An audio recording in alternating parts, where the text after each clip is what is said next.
So what I thought we'd do is twist it a little. I know you're probably wanting to ask the students questions, but I suggested, since that's been really the modem all day long, I'm going to have the students ask you questions.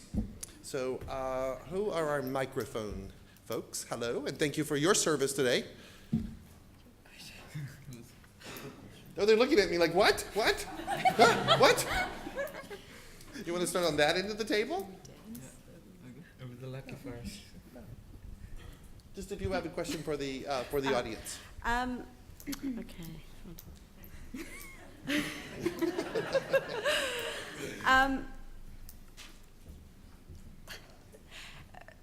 With young leaders, so we've all explained to you that we've undertaken this global leadership course, or we're still undertaking this global leadership course.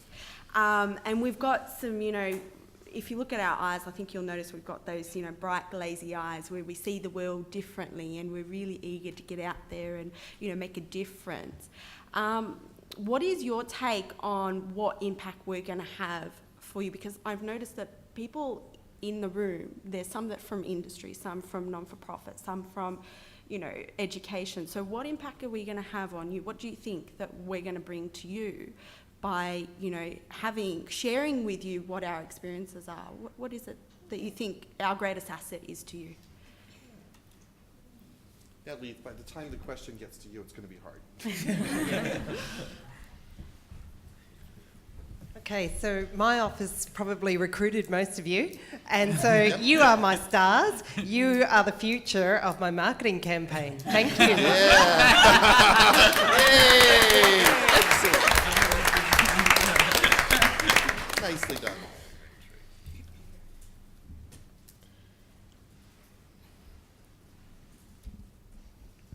Hi.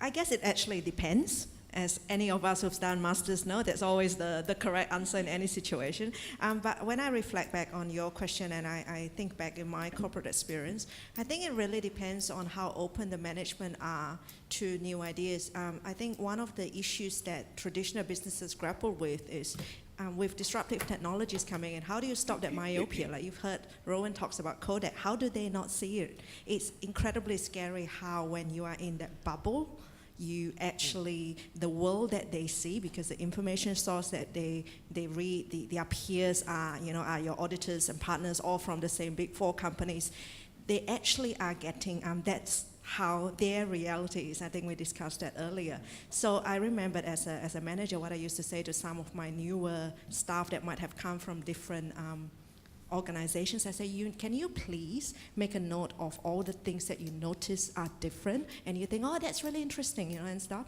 because you're going to forget very quickly, and I will come and speak to you after about a month's time because I really want those insights. So I think it depends. We could, if someone is, I find that very valuable because those are the things that keep me connected to what's happening out there that I might not notice. So. What you bring, I think, is a level of knowledge and real depth and experience that's probably 20 years above where you are. So I congratulate all of you, because I'm sitting in HR roles where we do leadership development and try and teach leaders stuff. You guys already get some stuff that people in their 40s and 50s don't get. So well done and congratulations. Thank you.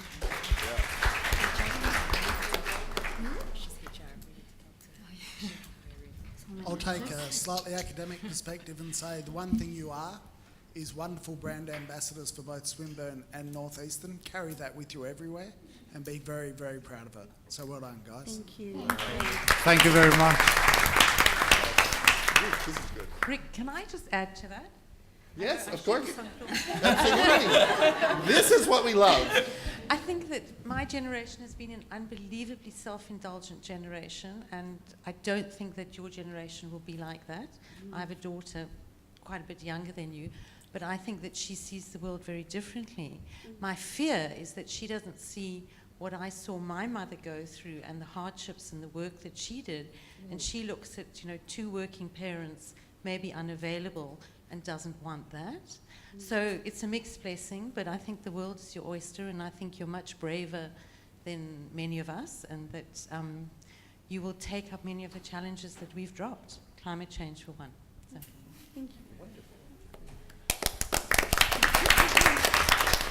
I want to point out one point that Irani ladies is saying. Don't avoid conflict. I think you are coming from Middle Eastern background, and people from that area, in my observation, that have lower capability to face the conflict or resolve the conflict. I think you can focus on that one when you are paying back to your background areas. That's my point. Thank you. Yep. Thank you.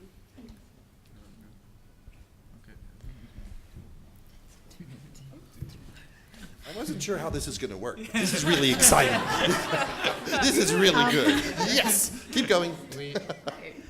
I think everything that I've heard today, all the speakers and the panel members, is that the only constant that we have in this world today, whether it's government or education or community or health, is that the only constant is actually change. And I think that leadership is really all about being custodians of change. And I think what the graduates of this program are going to bring is a fostering of that change custodianships through the leadership frameworks and the leadership techniques and the leadership thinking that you've had. And that's just leadership within yourself, leadership within your corporations and within the communities that you serve. So I think it's absolutely fantastic, and congratulations to you all. Thank you.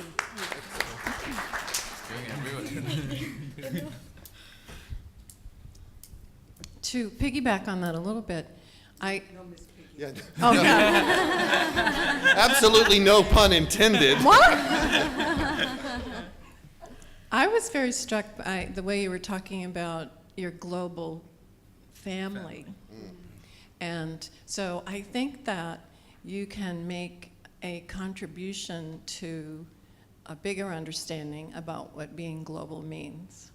And also adding to the language of leadership, which Nita was talking about earlier. So I think those are very significant areas for your contribution. Brilliant. Thank you very much. Thank you. Yes, let's go back there.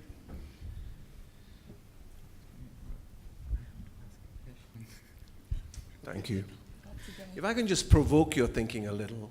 So my response to your question, what do you bring to organizations, is I think right now you bring very little. Because what you have is actually theoretical knowledge. To be a global leader, you have to demonstrate that you can be a good domestic leader. No organization is going to give you a role to run teams of people across multiple locations until you can demonstrate that you have the leadership capacity to do it locally. So when we talk about challenges of global leaders, working across time zones, working across distance, communication styles, virtual teams, aligning strategy in multiple cultures, making sure that people in multiple countries understand the vision. These are the challenges that global leaders work with. It is tough. It is tough being a global leader. You need high energy. You need the ability to fly across distance and wake up the next morning and run a presentation and be bright. It's tough. It is not an easy gig. So, one of the things I think that we need to be really conscious of, we talk about global leadership, where is the voice of the African leadership perspective? Where is the South American? Where is the Asian? We are looking at it from a very, very, very Western Anglo model. So I challenge you as global leaders, because you are the future. How do you bring global leadership into a truly global conversation? That is what I'd like to leave you to think about. Challenge accepted. Thank you.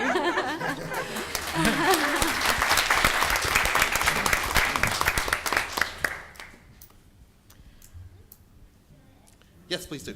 Yeah, I'll just add to that as well. I think one of the great aspects about the Global Leadership Program is it would be great for every one of you to be able to incorporate your cultural mindset, bring back this morning's presentation into leadership. And I think that's one thing that's obviously is missing, but also very important in a world that's more connected now. Yeah. Do they teach that at university?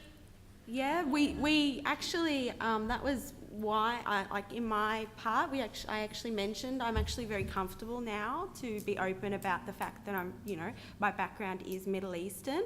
And we discussed in Leslie's class, also in Rick's class, about what is it about our cultural background that kind of impacts on the way that we interact with others and also the way that we lead. So for example, I'm very collective. So that means I'm very nurturing and very supportive of the people around me. But we also looked at direct communication, indirect communication, but I really appreciate that. Thank you very much. And we'll continue to practice it because that's what we're here for. Thank you.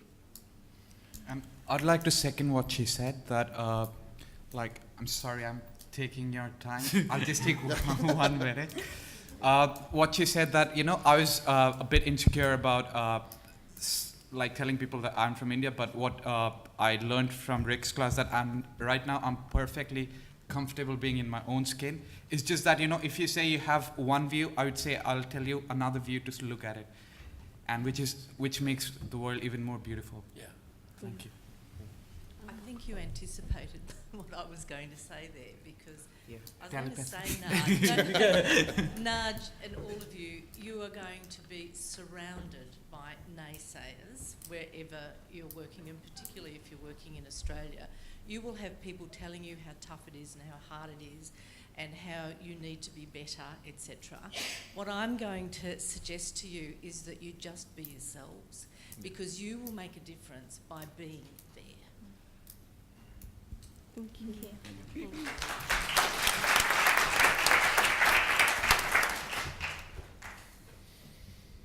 We're nearing the end of the day. We're almost there. Hold on. I want to say, I want to ask the students, do you have anything else you'd like to add? I have a feeling you do. Yeah. So go ahead, we'll wrap up with you. Yeah. I want to ask, I want to comment on previous words, and then I'm going to ask a question from the audience. We also learn how to think in different prospects. And how everyone else thinks. Yeah, we also learn how to change our hats and think differently. So this means when you're Asian, you can put American hat on your head and then think from their perspective, their point of view. So this is a practice. I think everybody needs to do that, to think differently. Yeah. And the question is, we all know that leaders are involved in group activities, in guiding, directing people and giving a broad vision to followers and solving or resolving the conflicts. But sometimes even leaders are alone. When John Kazana was climbing Mount Everest, at some point, he decided to climb alone. When Nancy was in Vietnam, she decided to make decision alone. So as a female leader, when I'm going back to my country, when I'm alone and no one take me seriously in my country as a female leader, in that point when I'm going to make decision and I'm alone, what will be my motivation, or how can I make men understand that even I have something to say? This has always been a challenge for me. Difficult question?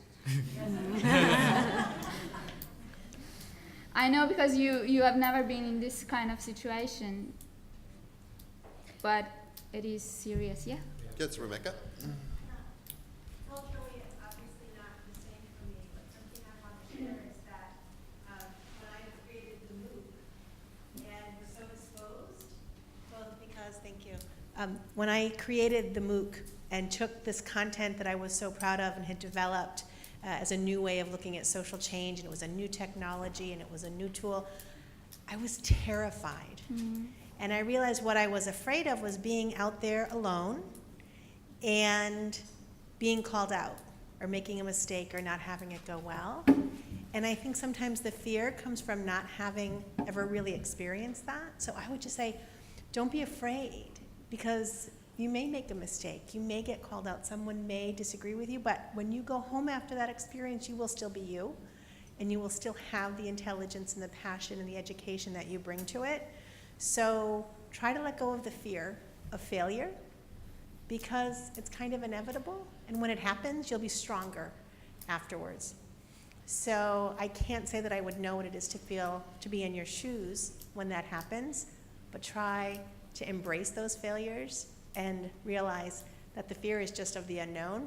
You're going to do awesome afterwards, no matter who says what to you. Thank you. Yeah, I'll add to that as well. I've also been in, various situations where I've been alone, and I've been in an organisation where there was all men, and I was co-opted to that organisation to be firstly the very few women, but also the only young person on a group of old men. But I think what helped me was being confident that what you're saying is actually right.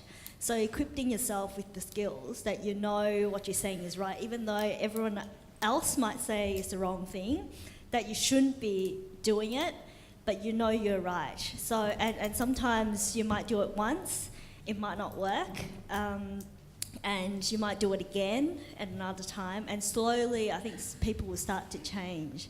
I think one of the biggest challenge for people like yourself and me as well, that I think more people would be concerned about your age as well.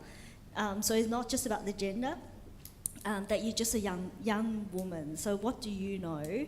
And tell me, I've been in this position for so long, who are you to tell me what to do? So I think, just be aware of it, and not to be afraid of it. And I'm sure you'll do really, really well. Thank you. If a 16-year-old Pakistani girl can win a Nobel Prize, I'm sure you can do it too.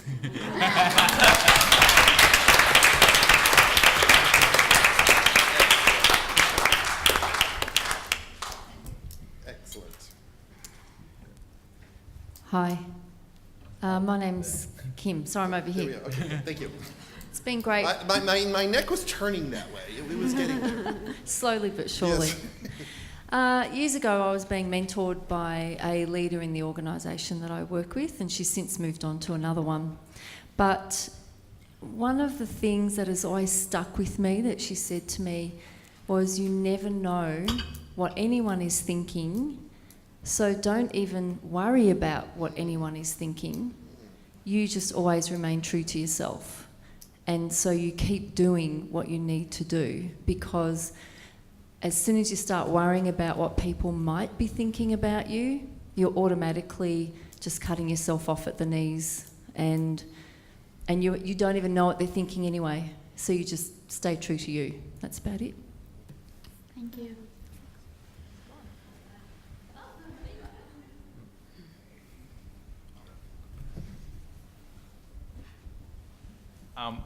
I was looking at Santina, and when I think of someone who goes through great diversity and change, I reckon when Santina talked a couple of weeks ago at Swinburne, she talked about the marginalisation of Australia and her struggles, and I saw that with my mum as well, through women's, moving through the organisation. I guess what I'm scared for yourself is that I watched a documentary about a young lady who wanted to be a ballerina dancer. And at her school, a young boy who was very good at playing piano was killed in a bomb out front of the school. And I must say that we're very lucky in Australia and America for women's rights especially to have been able to come where they have. But I'm scared for you, because you have to go back to a country that your say may get you killed. Those poor girls in Africa who were getting an education got kidnapped. I'm not sure about what happened to the other 200 people that hadn't been found yet. The young Pakistani girl, no prize, but then you go back a little bit further and there's another young lady who got thrown acid on her for having a voice. I'm actually really scared for you that if you have to go back to your family, that what you want to do may get you killed. Whereas in Australia, women's very happy. You can get here, you can grow up and diversify and get an education, but you won't have those same threats against your life. So that's what I'm scared for you, because if that's what you want to go back to do yourself. And we have time for one more response. So that would be Marissa.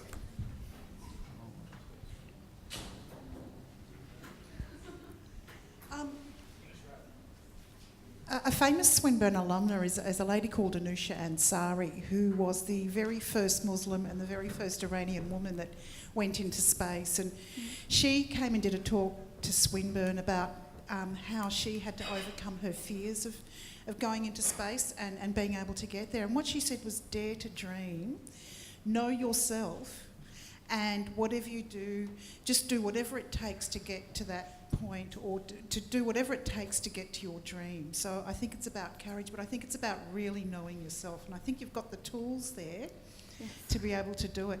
But it's also about standing on the edge of a cliff and jumping, but having faith that you're going to fly and not fall. So that's it. Oh, touching. Thank you. Lee, I've agreed to give him the last comment. I just wanted to say that if you're in leadership, the global leadership program in Northeastern and Swinburne, I hope today that you've seen that your best ambassadors, your best marketers are my brothers and sisters in the global leadership program right around the world. Thank you.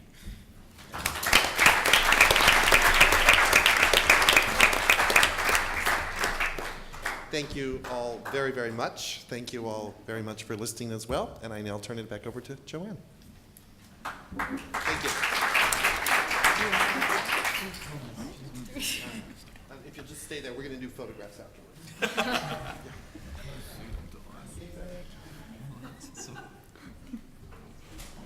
Rick just hijacked it, but that's okay.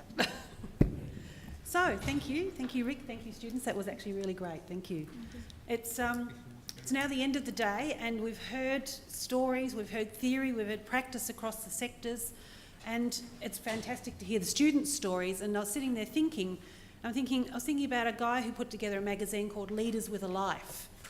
And what we've heard today is about leaders who have lives and what their lives have been like. We've heard stories from all those leaders, and we're hearing about their journeys through leadership. And we're certainly hearing from the students the beginning of the journey through leadership, so thank you for that. So I think today, with everything that's happened, I hope you've got one thing at least to take away with you, and I think you probably have. We will be sending you feedback forms, so hopefully we'll get some feedback from you. We'd really love to do that, because we have started planning the next Global Leadership Conference in 2015, which will be in Boston. So who wants to go to Boston? Yeah, everyone. So, it's likely to be in October next year. We haven't got an exact date yet. And we have a working theme for the moment. It's shaping up to be something around leading workforce development in a global workplace. Won't be exactly that by the time you see it when it comes out. It'll be something around that, but we hope to see you there. On a housekeeping note before we finish today, please note that we have our cocktail function. It's immediately after this, after we close the conference, and will be held in the foyer. But before we get to drinks and nibbles, I'd like to reintroduce to you Professor Bernadine van Gramberg again from the Swinburne Business School to provide the closing address. Thank you, everyone.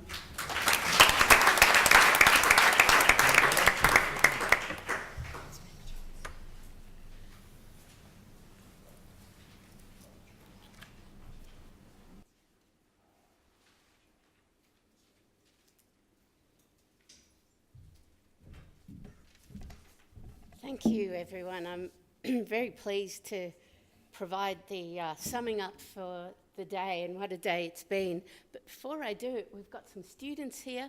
I know we have GLP students in the audience too. Can you stand up so we can just acknowledge all of you here today?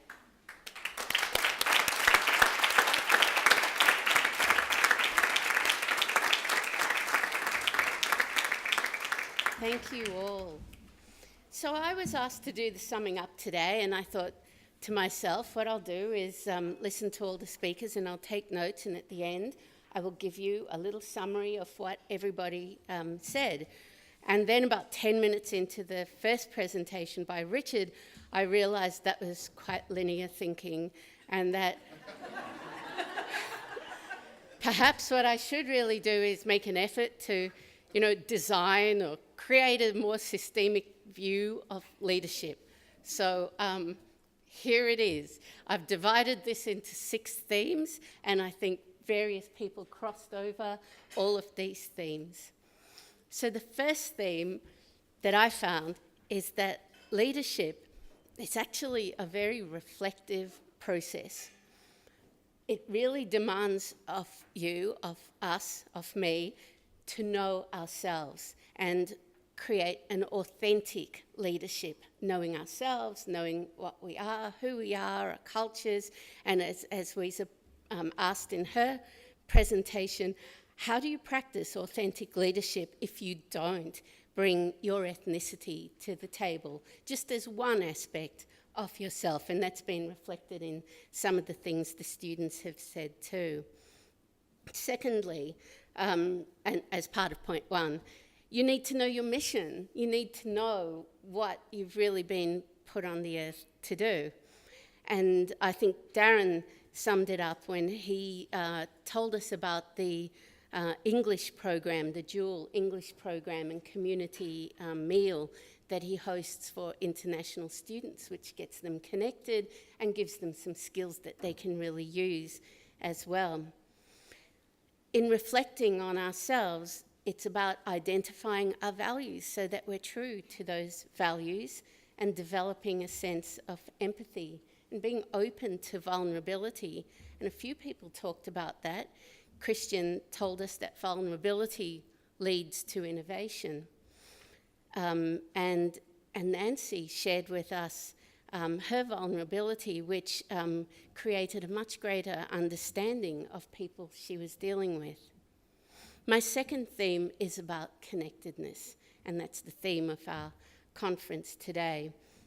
Moving from the self to being connected, Darren told us that understanding connectedness really starts with understanding your connection to yourself. The old African saying, I am because we are, is a demonstration that connectedness is about the one and the all. And I thought that Patrick's Shoetown employee program demonstrated an ability to create an interconnectedness at the same time as developing employee skills. And I thought Dougal's reflection on connectedness was a really important one, because connectedness has always been there. Humans are an interconnected group of beings. Technology did not create this new interconnected world. Technology is an enabler of greater connectivity than we've had before. The third observation of leadership is that it is a shared endeavour, and John Feen noted that in his introductory statements. It's a shared endeavour, and in a complex environment, we need to understand that no one individual has got all the skills to be the leader, and that we really need to develop and rely on more distributed ways of leadership in organisations and indeed in communities. And in distributive leadership, we're drawing on the particular skills and knowledge for a task or for a function that belong to members of our team. We can draw on them and bring them out and say, you lead that. And I think that in a negative example, Rowan's illustration of Codex War Games showed us exactly what happens when leaders in organisations don't rely on that distributed knowledge and skill and the advice coming to them from their own senior management is ignored, and it left a really terrible legacy. The fourth observation is that we need to adopt new ways of understanding people. And this observation comes because of interconnectedness and because we are necessarily more interconnected than we ever were before. And it might be because of technology or air flights or globalisation, but we are. And so no more important, it's very important at this point that we do take a multicultural context, that we do understand people's cultures. And in Christian's presentation, we learnt that you're not going to get anything done unless you laugh with those fishermen. And in failing in that project, he and his colleagues were able to create a network of learning about different societies. So now their projects that they implement in these countries have real meaning for the people who are going to use those projects. They're meaningful. And I think we can also draw on Leslie's reflections of the multicultural classroom and all of your observations there too. The absolute importance of understanding culture and standpoint views. Finally, the fifth observation is that there are new ways of learning leadership. There's a number of people drew on this, Richard in his first presentation, Darren, Rick, and the students. We need to shift from teaching behaviours, leadership behaviours, to that stronger sense of knowing who we are and what we stand for, of being and being much stronger in and consistent in who we are and how we lead. And transforming leadership narrative. Again, this was Richard's point, developing system-wide solutions, creative resolutions, and in Rebecca's words, wisdom through dialogue, deliberation and mindfulness. I mean, these are wonderful ways of making decisions that really for our students who are learning this, it is a new world of leadership for them and for us. And finally, Nita noted that the language of leadership itself has been driven, really, it's homogenised because it's been driven by corporate interests. And so it's converged into a few kind of broad, meaningless words. But then Lena and I were talking in the break, and she pointed out that really all of today, our conversation has really been describing leadership in a number of rich ways. And I think that looking over the day, what we've achieved today is that we've taken back the ownership of a much richer discourse in leadership. And it's a great point to move on from, especially next year when we go to Boston for the next leadership conference. So we may not all be dancing right now, but I do think we are hearing the music.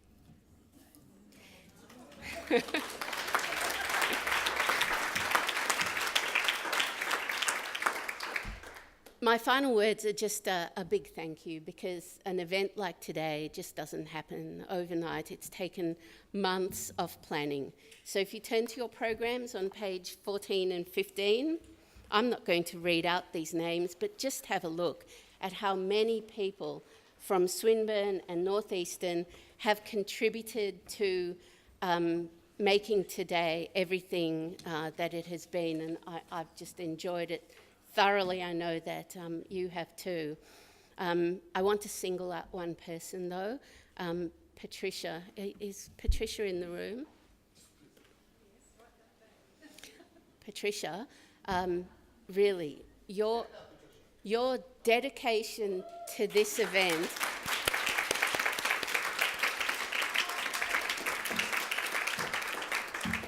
her enthusiasm, her leadership, the attention to details, right down to showing me the bags. We all got our conference bags today, but really it was a matter of debating which bag design to go with. And she consulted with me as well as other people, and it was that level of participation and engagement in this that really has given it the kind of flavour that we all appreciate. Thank you. So I want to remind you that the GLP conference is on. Details will be on the website, also on the website, on our university website. We've been taking videos of today, so if you would like to recap on any of the speakers, please check our Swinburne website. Now I have the great pleasure in inviting you to cocktails with all of us. Thank you so much.